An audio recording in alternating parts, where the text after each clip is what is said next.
త్రాగునీటి quality water ఇవ్వడం కోసం వాటర్ గ్రిడ్ ద్వారా ప్రతి ఒక్క ఇంటికి త్రాగునీరు ఇవ్వాలని, కనీస క్వాంటిటీ ఇవ్వాలని చెప్పి ఒక ప్రణాళిక తీసుకున్నాం. దానికి దగ్గరుండే రిసోర్సెస్ తీసుకొని చేశాం.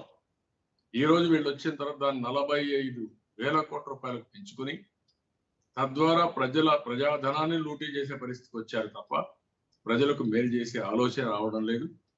ఇంకొక పక్క ఆ రోజు మీరు ఒకసారి చూస్తే ఎక్కడికక్కడ మంచినీళ్ళు ఇవ్వడం కోసం కొన్ని కార్యక్రమాలు చేస్తే అవన్నీ కూడా డిఫెక్ట్ అయ్యే పరిస్థితి వచ్చింది. ఇది చాలా బాధేస్తుంది.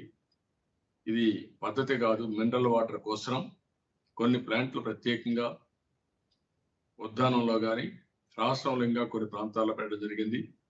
అవన్నీ ఒకప్పుడు ఎన్టీఆర్ మెమోరియల్ ట్రస్ట్ కూడా మేనేజ్ చేసి టెక్నాలజీ సహా వీళ్ళకి ఇచ్చాం, ప్రభుత్వానికి హ్యాండ్ ఓవర్ చేశాం. ఆ ప్రభుత్వానికి హ్యాండ్ ఓవర్ చేస్తే అవి కూడా భ్రష్టు పట్టించారు. అది కూడా ఈరోజు ఎక్కడ ఉండే పరిస్థితి లేకుండా పోయింది. దీన్ని నేను చాలా తీవ్రంగా ఖండిస్తూ గర్హిస్తూ ఇప్పటికైనా ప్రజలు ఆలోచించుకోవాల్సిన అవసరం ఉంది. ఏంటి దౌర్భాగ్యం, ఎందుకు జరిగింది? ఈ ప్రభుత్వం పూర్తిగా ఫెయిల్ అయింది కాబట్టి ఇవి జరిగాయి తప్ప వీళ్ళు కానీ తగిన మామూలు జాగ్రత్తలు తీసుకున్నా ఇంత పరిస్థితి వచ్చేది కాదు. చరిత్రలో ఎప్పుడూ రానటువంటి ఇలాంటి పరిస్థితి రోజు వచ్చిందంటే దానికి పూర్తిగా ఈ ప్రభుత్వాన్ని బాధ్యత. చేతగాని ప్రభుత్వం వల్ల ప్రజలు అనారోగ్యం పాలయ్యే పరిస్థితి వస్తున్నారు, ప్రజలు ప్రాణాలు కోల్పోయే పరిస్థితి వస్తున్నారు. దీన్ని చాలా తీవ్రంగా ఖండిస్తూ ఇప్పటికైనా సరే మీ మేనమేషాలు లెక్క పెట్టడం వదిలేయండి, ప్రజల్లోకి వెళ్ళండి. ప్రజల్లోకి వెళ్ళి క్షేత్రస్థాయిలో పరిశీలన చేసి ప్రజల ప్రాణాలు కాపాడడానికి తగిన చర్యలు తీసుకోండి. ఇప్పుడు మీరు వాడిన బ్లీచింగ్ పౌడర్ కానీ, క్లోరినేషన్ కానీ, అక్కడ నీళ్లు కానీ, మిగిలిన పరిశుభ్రత కానీ ఇవన్నీ కూడా అనలైజ్ చేసి మళ్ళీ రాష్ట్రంలో ఇలాంటి సంఘటనలు పునరావృతం కాకుండా చేయడం ఒక ఆస్పెక్ట్ అయితే, ప్రస్తుతం ఏలూరు టౌన్ లో ప్రజలకు ఒక నమ్మకం కల్పించాల్సిన అవసరం ఉంది. ఆ నమ్మకం కల్పించడంలో మీరు పూర్తిగా ఫెయిల్ అయ్యారు. ఇది ప్రభుత్వం చేయాల్సిన పని. ఆ విషయం గుర్తుపెట్టుకోవాల్సిందిగా మరొక్కసారి ఈ ప్రభుత్వాన్ని హెచ్చరిస్తున్నాను. అదే మాదిరిగా నేషనల్ మీడియా కూడా ఉన్నారు కాబట్టి ఈరోజు this very unfortunate incident what happened in Eluru because of water contamination and also sanitation problems. It has come. Root cause we have to establish in the near future, but at the same time the systems maintenance regarding to sanitation and also how to give quality water, all these things they are unable to do it. And at the same time, for the last so many days, they are not paying money for outsourcing employees of sanitation. This is also very bad. Even we have to, even recent past during COVID time, in Guntur, they have given bleaching powder. That too, they are given on contract on monopoly. All bleaching powder is adulterated. It is only limestone. Limestone, they, in the name of bleaching powder, limestone they spread. Even people red-handedly caught and they revolted. No action has been taken. Even today, people are having doubts regarding this government. Failure of sanitation, failure of giving quality water and other reasons. It is happening. Immediately, I demand the government, you have to go to field level and sanitation drive you have to do, and at the same time even quality of water you have to provide, and also you have to declare health emergency in Elur and you have to bring normalcy. And at the same time this type of incidents should not repeat in Andhra Pradesh. The government is always how to swindle money, how to do corruption, how to give works to their own people. This is their priority. Because of all these things, there are no systems. Systems are not functioning. Ultimately, because of non-functioning of systems and also the corrupt activities of ISR Congress Party is leading to this type of activities. We totally condemn. One person died, 315 as an yesterday they victimized because of this. We have to see today and tomorrow how many people are going to get this type of problems. I totally condemn the attitude of the government, and at the same time I demand government immediately to respond positively and protect the lives of the people of Elur, and also similar incidents should not happen in the near future in other towns. So ఇది brief గా, ఎవరికైనా దీంట్లో questions ఉంటే మీరు అడగండి. ఇంకా ఒకటి నాకు 1 or 2 క్వశ్చన్స్ ఇంకొక ఇష్యూ కూడా చెప్పాలి. ఎనీబడి తమరు ప్రశ్నను అడగగలరు.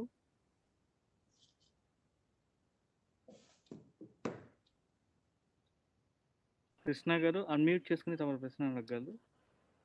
సార్, అంటే దీనికి కారణాలు ఓన్లీ వాటరే అంటారా, ఇంకా వేరే కారణాలు ఏమన్నా ఉన్నాయని భావిస్తున్నారా సార్? నేను ఒక విషయం చెప్పాను వెరీ క్లియర్ గా. ఎప్పుడు కూడా ప్రజల ఆరోగ్యం దెబ్బతినేది సరైన నీళ్లు ఇవ్వకపోతే, అదే సమయంలో శానిటేషన్ సరిగా లేకపోతే, గాలి నీరు. మనకు వచ్చే కమ్యూనికబుల్ డిజీజ్ అన్ని రెండుతోనే వస్తాయి. మస్కిటోస్ ఎక్కువైతే ఒక మస్కిటో వల్ల మలేరియా వస్తుంది, ఇంకొక మస్కిటో వల్ల డెంగ్యూ వస్తుంది. ఆ మంత్రి చాలాసార్లు నన్ను గురించి ఎగతాళి చేశారు. మస్కిటో ఎరాడికేట్ చేయడానికి నేను ర్యాలీలు పెట్టి, పెద్ద ఎత్తున హోర్డింగ్స్లు పెట్టి, దోమల పైన యుద్ధం ప్రకటిస్తే ఎగతాళి చేసిన వీళ్ళు ప్రజారోగ్యాన్ని పణంగా పెట్టి ఇలాంటి తప్పుడు పనులు చేసే పరిస్థితికి వచ్చారు. దేనికి వస్తుంది? ఒక మనిషి ఉన్న పళంగా ఎందుకు పడిపోతారు? ఆయనకేం పూనకం వచ్చిందా, దెయ్యం పట్టిందా? కాదు, ఆయన పట్ల వీళ్ళకి పట్టింది పూనక వీళ్ళకి వస్తా ఉంది. అసెంబ్లీలో మనం చూసాం, ఎవరికి పూనకాలు రావు. మీరు చేసే తప్పుడు పనుల వల్ల all of a sudden mind shock తగిలి మోర్చుచ్చి కింద పడిపోతున్నారు. ఈ కంటామినేషన్ ఎక్కువ వచ్చిన తర్వాత అదే సమయంలో ఎక్కడిక్కడ నురుగు రావడం, కళ్ళు తిరిగి పడిపోవడం, ఇలాంటి అన్ని జరిగే పరిస్థితి వస్తాం. దీనిపైన తరో ఎంక్వైరీ జరగాల్సిన అవసరం ఉంది, డీటెయిల్డ్ ఎంక్వైరీ జరగాల్సిన అవసరం ఉంది. ఎక్కడికక్కడ మభి పెట్టే విధంగా, తప్పించుకునే విధంగా ఏముంది, ఇన్సిడెంట్ అయిపోయింది. ఎందుకు రాష్ట్రంలో ఇన్ని ఇన్సిడెంట్స్ జరుగుతున్నాయి? అసలు ఈ రాష్ట్రంలో పరిపాలన ఉందా? ప్రజాప్రభుత్వం ఉందా? బాధ్యత కలిగిన పరిపాలన చేయగలుగుతున్నారా మీరు? ఆ విషయాలే మనం ఆలోచించాల్సిన అవసరం ఉంది. మీకు నిన్న మొన్న వీళ్ళు చూస్తే పన్నుల మీద ఉండే ధ్యాస ప్రజారోగ్యం పైన లేదు. మొన్న ఒక చట్టం తీసుకొచ్చారు, మేము ఆ రోజు చెప్పాం. నీళ్లు పెంచడం, డ్రైనేజ్ కూడా సెస్ చేయడం, వీధి దీపాలకు వేయడం, వాళ్ళు నడిచే కాలిబాటు ఉంటే దానికి కూడా వేయడం, ఇంకొక పక్క వెహికల్స్ పైన విపరీతంగా వేయడం. నేను అడుగుతున్నా, ఈరోజు మీరు రోడ్లు ఏమైనా మెయింటైన్ చేశారా? ఈరోజు ఆ గొంతల్లో నీళ్లు ఇచ్చిపోయినాయి, అక్కడి నుంచి ఆ నీళ్లు కిందికి సింక్ అవుతున్నాయి. ఇక్కడ ఈ బురద నీళ్లు కానీ, ఈ మురుగునీరు కానీ డ్రింకింగ్ వాటర్ కూడా కలిస్తే ఏమవుతుందో మనం గుర్తుపెట్టుకోవాల్సిన అవసరం ఉంది. కడాన వీళ్ళు చేసిన పనులని చూస్తే మొన్న చట్టంలో విపరీతంగా ఆస్తుల పైన ప్రతి సంవత్సరం పన్నులు పెంచుతామని సిగ్గు కూడా లేకుండా మాట్లాడి, దీనికి మళ్ళీ ఏపీ డెవలప్మెంట్ కార్పొరేషన్ పెట్టి దానికి అనుసంధానం చేసి ఇవన్నీ కూడా కలెక్ట్ చేసి మీకు ఇస్తాం అని అప్పుల కోసం పోతారా మీరు? అప్పులు చేయడంలో ఉండే శ్రద్ధ, ఆస్తులు అమ్మడంలో ఉండే శ్రద్ధ ప్రజారోగ్యం పైన, పరిపాలన పైన లేకుండా పోవడం చాలా దుర్మార్గం. దీన్ని చాలా తీవ్రంగా ఖండిస్తున్నాం. ఇది పూర్తిగా ప్రభుత్వం యొక్క వైఫల్యం తప్ప ఇంకోటి కాదు. ఏమైందండి మున్సిపల్ మినిస్టర్కి? ఏమైందండి హెల్త్ మినిస్టర్కి? ఏమైందండి ముఖ్యమంత్రికి? ఎక్కడున్నారు వీళ్ళంతా? పెత్తనం చేయడానికి ఉన్నారా? ప్రజల పైన, ప్రతిపక్షాల పైన దాడులు చేయడానికి ఉన్నారా వీళ్ళు? చాలా దారుణమైంది. చెప్పమనండి, కాస్ ఎందుకు జరిగిందో ప్రాథమిక అంచనాల ప్రకారం చెప్పాలి కదా ఆయన. ముఖ్యమంత్రిగా ఉండే వ్యక్తికి నేను అందుకే ఎన్నోసార్లు చెప్పేసరికి అవగాహన లేదు, తెలుసుకోవాలన్న ధ్యాస లేదు, ఇంకొక పక్క అహంభావం.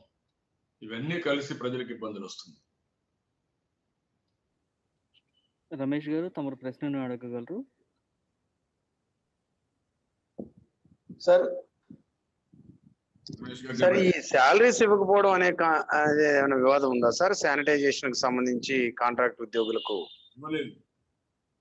రాష్ట్రం అంతా ఇవ్వలేదు. ఎంతమందికి శాలరీస్ ఇచ్చారు? వైట్ పేపర్ పబ్లిసైజ్ చేయమనండి. కడాన కోవిడ్ లో పనిచేసిన వాళ్ళకు కూడా అవుట్ సోర్సింగ్ తీసుకున్న జీతాలు ఇవ్వాలి. వీళ్ళకు కూడా ఇవ్వలేదు. ఏలూరులో ఇప్పుడు మీరు వెరిఫై చేయండి, ఎవరైతే కాంట్రాక్ట్ అవుట్ సోర్సింగ్ వాళ్ళకి డబ్బులు ఇచ్చారా, ఎందుకు ఇవ్వలేదు? ఇవ్వకపోతే ఇలాంటి చాలా దుర్మార్గంగా చేస్తున్నారు. కరెక్ట్ కాదు. రవిచంద్ర గారు తమరు అన్మ్యూట్ చేసి మాట్లాడగలరు.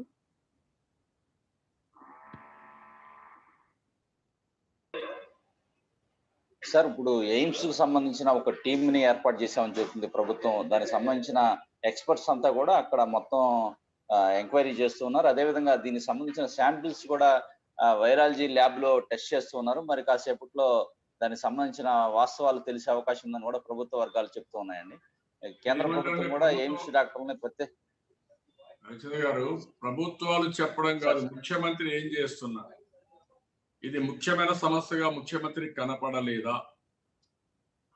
అటు మున్సిపల్ అడ్మినిస్ట్రేషన్ మినిస్టర్, ఇంకో పక్క హెల్త్ మినిస్టర్ ఏం చేస్తున్నారు?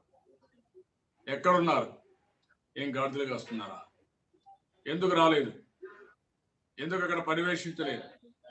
పరిశుభ్రత పైన ఎందుకు పర్యవేక్షించరు? ఎందుకు ముఖ్యమంత్రి పర్యవేక్షించరు? ఎందుకు నాయకత్వం లేకపోయాడు? అదే నేను అడుగుతున్నాను. సమాధానం చెప్పమని. సంఘటన జరిగిన తర్వాత ఇవన్నీ వస్తాయండి. ప్రివెంటివ్ మెడిసిన్ కానీ, ఆల్ ఇండియా ఇన్స్టిట్యూట్స్ కానీ, ఇవన్నీ పంపిస్తాం, వస్తాయి. వేరే కనీసం మీకు బాధ్యత లేదా? ఏలూరు టౌన్ లో ఇమ్మీడియట్ గా పారిశుద్ధ కార్యక్రమాలు చేపట్టాలి, స్పెషల్ డ్రైవ్ చేయాలి. అదే సమయంలో వాటర్ అంతా కూడా చెక్ చేయాలి. ఎక్కడికక్కడ ఏం జరిగిందో రూట్ కాజ్ చేయాలి. ఒక అలార్మింగ్ మీకు లేదా? ఎందుకు హెల్త్ ఎమర్జెన్సీ డిక్లేర్ చేయలేకపోయారు? అక్కడ అందరిని రమ్మని ఎందుకు పని చేయించలేకపోయారు? యథా రాజా తదా ప్రజ. మీ చేతగానితనంతో మీరేం పట్టించుకోలేదు కాబట్టి ఎవడు పట్టించుకోవడం లేదు. అసలు సిస్టమ్సే లేకుండా అయిపోయినాయి రాష్ట్రం. వీళ్ళు ఏమీ చేయక్కర్లా. సిస్టమ్స్ అలో చేసున్నా ఇలాంటి ఇబ్బందులు రావు. అవి కూడా డిస్ట్రాయ్ చేశారు, విధ్వంసం చేశారు. అందుకే ఇలాంటి సమస్యలు వస్తుంది. ఏదో రిపోర్ట్లు వస్తాయి, అప్పుడు చెప్తాం. అప్పుడు దాకా మీరు ఎందుకండి? నేను అడుగుతున్నా, ఎందుకు ముఖ్యమంత్రి పర్సనల్ గా కాన్సన్ట్రేట్ చేయడు? ఎందుకు మంత్రులు కాన్సన్ట్రేట్ చేయడు? ఇక్కడ ఉండొచ్చు 2 రోజులు. దీనికంటే ఏం పని మీకు? పెళ్ళిళ్ళ, పేరెంటాలా మీకు కావాల్సింది? ప్రజల ఆరోగ్యం అవసరం లేదా? మీ యొక్క ఫెయిల్యూర్ వల్ల ఇంతమంది అవస్థపడి ఒక పానిక్ రియాక్షన్ వచ్చి భయభ్రాంతులు అవుతా ఉంటే మీకు చీమ కుట్టినట్టు లేదా అని అడుగుతున్నా. వెళ్ళి ఎందుకు మీకు ఓటేశారు? ఇలాంటి తప్పుడు పనులు చేయడానికే మీరు తమాషాడుతున్నారు. ఏది జరిగినా ఆ రోజు ఎల్జీ పాలిమర్ జరిగితే ఇట్లే చేశారు, లేకుంటే ఇంకో దగ్గర యాక్సిడెంట్ జరిగితే ఇట్లే చేశారు, పడవ మునిగిపోతే ఇట్లే మాట్లాడారు. నిన్న మొన్న రైతులు మొత్తం నట్టేట మునిగిపోతే ఇదే మరి మాట్లాడారు. అటే తీసి యథేచ్ఛగా దాడులు జరుగుతామని పట్టించుకోరు. దుర్మార్గమైన పరిపాలన, చేతగాని పరిపాలన. భార్గవ్ గారు తమరు ప్రశ్నను అడగగలరు. సార్, ఈ ఆస్తి పన్ను పెంచడం వల్ల ప్రతి సంవత్సరం 8,000 కోట్ల భారం పడుతుందని అంటున్నారు. మీరు ఏమైనా అంచనా వేశారా సార్? మేము రఫ్ గా ఊరికే 33 నుంచి 35 లక్షల ఎకరాలకు నష్టం జరిగింది. దాన్ని మొత్తం ఇంకా కూడా మేము కూడా మా వాళ్ళందరికీ చెప్తున్నాం. ఇది ప్రభుత్వం చాలా మంది దున్నేసారు, దుక్కి చేసేసారు.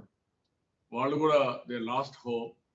ఈ ప్రభుత్వం యొక్క పైన నమ్మకం లేకుండా మేము ఏం చేసినా లాభం లేదు, ఈ ప్రభుత్వం ఏం పట్టించుకోదు అని ఒక బాధ, ఆవేదన, నిర్వేదం. దాంతో చాలా మంది ఇదయ్యారు. నేను ఇప్పటికి అడుగుతున్న, ఈ సంవత్సరం వచ్చిన వరదలు కానీ తుఫాన్లు కానీ ఎప్పుడు రాదు. కంటిన్యూగా 6, 7 వచ్చాయి. కృష్ణా వరదల నుంచి, గోదావరి వరదల నుంచి, తుఫాన్ల దగ్గర నుంచి అన్నిట్లో రైతు చితికిపోయాడు. కనీసం ఇన్సూరెన్స్ కట్టుంటే కొంతవరకైనా వాళ్ళకి న్యాయం జరిగేది. మిగిలిన వాళ్ళకి కొంతవరకు ఇన్పుట్ సబ్సిడీ ఇచ్చేవాడు. వీళ్ళు చేసిన పనికి ఇన్పుట్ సబ్సిడీ ఇవ్వలేదు, ఇన్సూరెన్స్ కట్టలేదు. దీనివల్ల ఏమైంది? మొత్తం రాష్ట్రం రైతాంగం చితికిపోయారు. కోలుకోలేని దెబ్బ తగిలింది. ఇప్పటికే కూడా సమాధానం చెప్పడం ఈ ముఖ్యమంత్రి.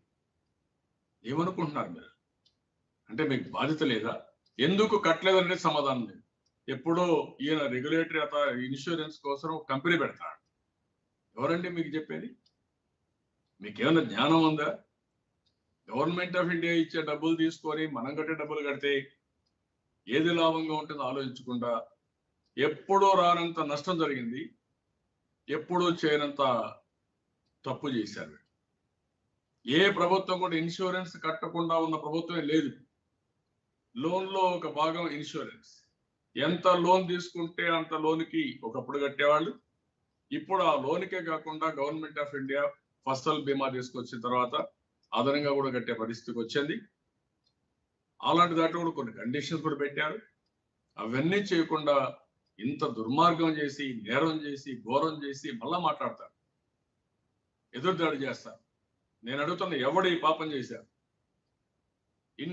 ఇన్ని లక్షల మంది, 33 లక్షల ఎకరాలంటే దగ్గర 30 లక్షల ఫార్మర్స్ ఉంటారు. వాళ్ళ గోడుకు మీరే కదా కారణం. సమాధానం చెప్పండి. వాళ్ళ యొక్క ఇది మీకు తగలదా? వాళ్ళ ఉసురు మీకు తగలదా? You answer this. ఇప్పటికైనా చెప్పండి. మీరు డబ్బులు కట్టామని ఆ రోజు తప్పించుకున్నారు. ఈ రోజు అడుగుతున్నా, మీరు కట్టిన డబ్బులు ఇన్సూరెన్స్ కంపెనీలు ఒప్పుకున్నాయా? గవర్నమెంట్ ఆఫ్ ఇండియా డబ్బులు ఇచ్చారా? ఎప్పుడు మీరు ఇస్తారు? దీనికి ఆన్సర్ చేయండి. అంటే ఎవడన్నా చనిపోయిన తర్వాత ఇన్సూరెన్స్ కడతాం, ప్రీమియం కడతాం, మాకు డబ్బులు ఇమ్మంటే ఇస్తారండి? Incident is over.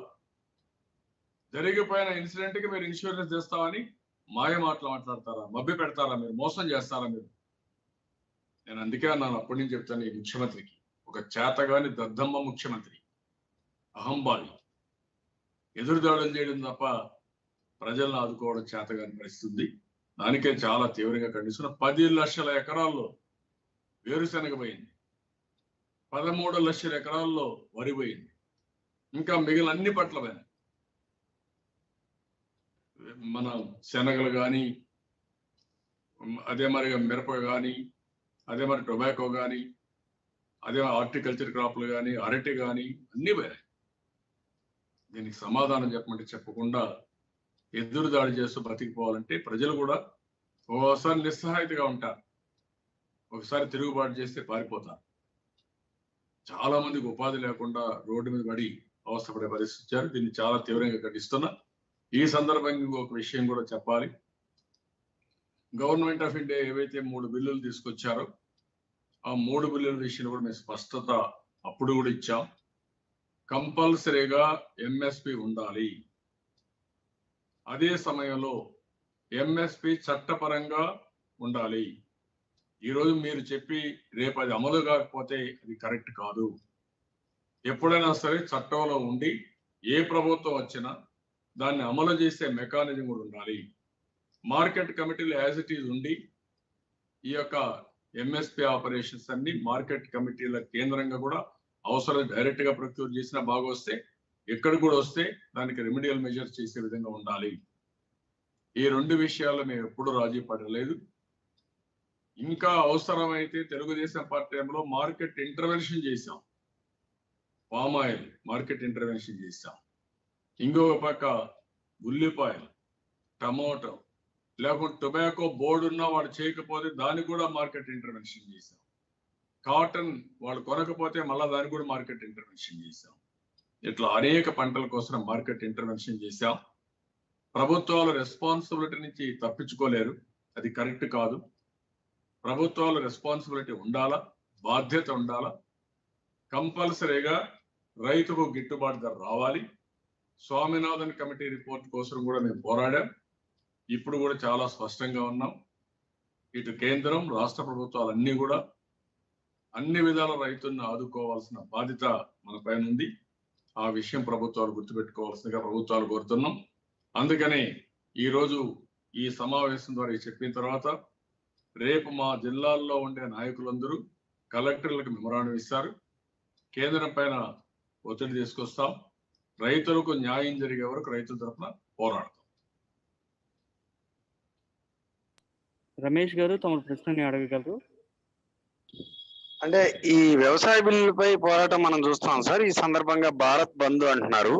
పరోక్షంగా కానీ ఇతరత్ర వేరే విధాలుగా కానీ మీరు ఏమన్నా దానికి మద్దతు పలుకుతున్నారా?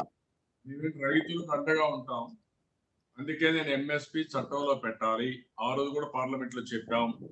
ప్రధానమంత్రి కూడా ఆ రోజే సెప్టెంబర్ 20వ తారీఖున ట్వీట్ ఇచ్చాడు. ఆయన ఇచ్చిన తర్వాత ఈ రోజు దాన్ని ఇంకా పెట్టలేదు. కాబట్టి ఆయన ఇచ్చిన హామీని నిలబెట్టుకోవడం కోసం చట్టంలో పెట్టి తద్వారా మార్కెట్ ఇంటర్వెన్షన్ కూడా పెట్టుకొని రైతులకు న్యాయం జరిగే విధంగా ఎక్కడ అన్యాయం జరగకుండా కేంద్ర రాష్ట్ర ప్రభుత్వాలు పనిచేయాల్సిన అవసరం, బాధ్యత నుంచి తప్పించుకోలేదు. We are very clear. సార్ తమరు కంక్లూడ్ చేయగలరు. ఈరోజు ఏలూరు సంఘటన పట్ల మళ్ళీ ఒకసారి ప్రభుత్వాన్ని హెచ్చరిస్తున్నా. పై మాటలు తగ్గించండి. అన్ని బాగున్నాయి. ఆ వైద్య ఆరోగ్య మంత్రి స్టేట్మెంట్ చూస్తే అన్ని బాగున్నాయి. అన్ని బాగుంటే ఎందుకు జరిగిందండి? ఇది మాస్ హిస్టీరియాగా వచ్చిందని. మాస్ హిస్టీరియాని తప్పించుకోవడానికి మీరు ప్రయత్నం చేస్తున్నారంటే, ఈ రోజు కూడా మీరు మాట్లాడుతూ క్వాలిటీ ఆఫ్ వాటర్ బాగుంది, శానిటేషన్ బాగుంది, ఏం జరగలేదు, కానీ ప్రజలు పడిపోయారు. మోర్స్ వచ్చింది, నోట్ల నుంచి నురుగు వచ్చింది, లేకపోతే ఎక్కడికక్కడ పెట్టల్లాగా పోతూ పడిపోయారు అంటే ఏంటి కారణం? 100కి 100% కాదు, 1000% కాదు. ప్రైమా ఫేసి మనం ఆలోచిస్తే వీళ్ళు ఇచ్చిన నీళ్ళలో లోపం ఉండాలి, కంటామినేషన్ ఉండాలి, అదే మరి శానిటేషన్ లోపం ఉండాలి. ఇవి ఉంటేనే ఇవన్నీ జరుగుతాయి. అదే కాకుండా ఏదో ఒక చిన్న పిల్లలకే వచ్చిందని కూడా లేదు.